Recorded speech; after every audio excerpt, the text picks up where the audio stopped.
देखिए बच्चों, ये क्वेश्चन सीबीएसई में 2022 में आया था। आइए इस क्वेश्चन को समझते हैं। देखिए क्वेश्चन में क्या बोला गया है, डिटरमाइन द एपी। तो हमें क्या करना है, एक एपी को फाइंड करना है whose third term is 5 and seven term is 9। तो जिसकी हमें थर्ड टर्म दी हुई है 5 और सेवन्थ टर्म क्या दी हुई है 9। तो आइए इसको सोल्व करते हैं।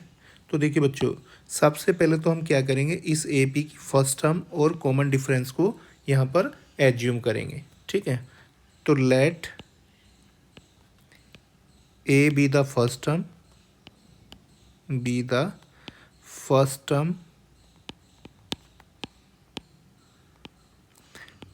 and D be the common difference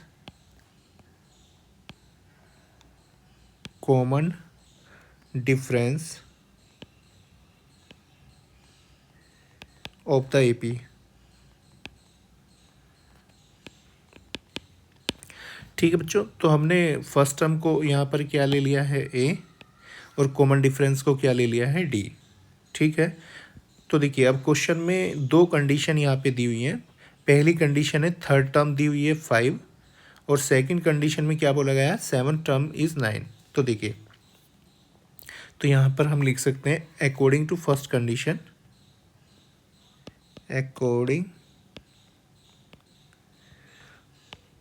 to the first condition.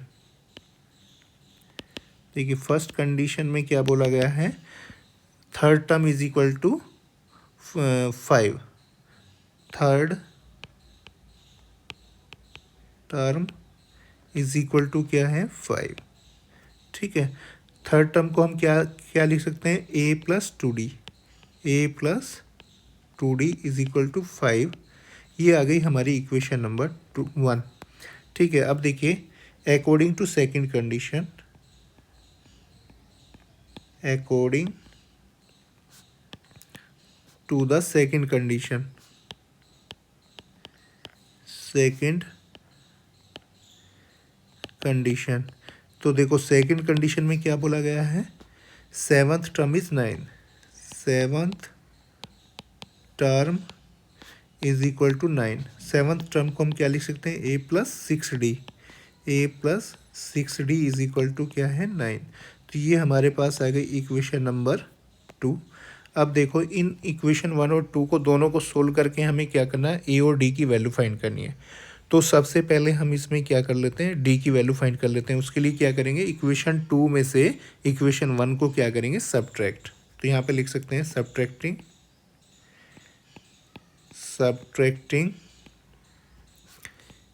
Equation 1 from equation 2 we get.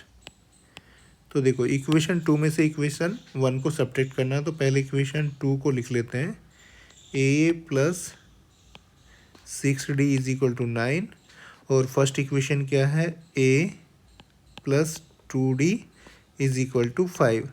तो देखिए जब सब्ट्रैक्ट करते हैं तो साइन चेंज हो जाते हैं नीचे वाली इक्वेशन के।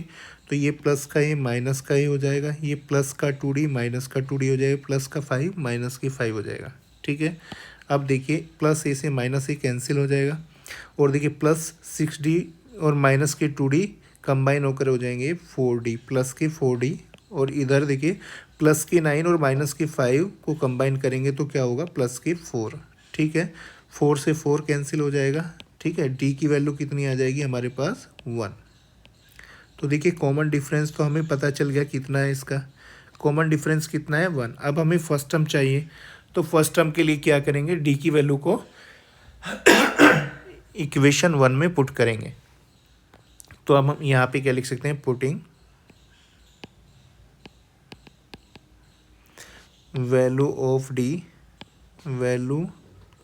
D in equation 1, in equation 1 we get. Equation 1 में पुट करेंगे तो ये आ जाएगा हमारे पास a प्लस 2 इंटू डी की वैल्यू 1 पुट करेंगे इज इक्वल टू 5। ठीक है बच्चों, it implies that a plus 2 is equal to 5 it implies that a is equal to 5, ये +2 राइट में जाएगा -2 हो जाएगा, therefore a is equal to 3। तो फर्स्ट टर्म भी हमें मिल गई और कॉमन डिफरेंस भी हमें मिल चुका है। अब देखिए, अब ए पी को हम कैसे बनाएंगे, तो देखिए ए पी की टर्म्स फाइंड कर लेते हैं। तो ए फर्स्ट टर्म तो हमारी 3 आ गई और कॉमन डिफरेंस हमारा आ गया 1, ठीक है। तो देखो ए पी कैसे बनाएंगे, ए पी की फर्स्ट टर्म को क्या लिखते हैं, A1 is equal to a is equal to 3। A2 को कैसे लिखते हैं, A2 होता है A प्लस डी। तो A प्लस डी की वैल्यू कितनी आ जाएगी, A की वैल्यू 3 और D की value 1 is equal to 4। A3 third term कैसे फाइंड करेंगे, A plus 2D, A plus 2D। तो क्या होगा, A की वैल्यू 3 और 2D कितना होगा, 2 इंटू 1, ये कितना आ जाएगा, इज इक्वल टू 3 + 2, ये हो जाएगा 5, ठीक है। तो देखो हमने फर्स्ट 3 टर्म्स ए पी की यहाँ पर फाइंड कर लिए हैं। अब इसी को लिख देते हैं, hence A P is equal to,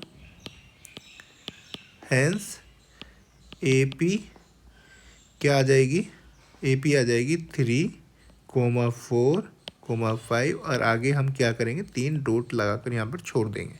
तो ये हमारी ए पी आ जाएगी, ठीक है। तो ये ए पी हमें फाइंड करनी थी, ये हमारी ए पी आ गई।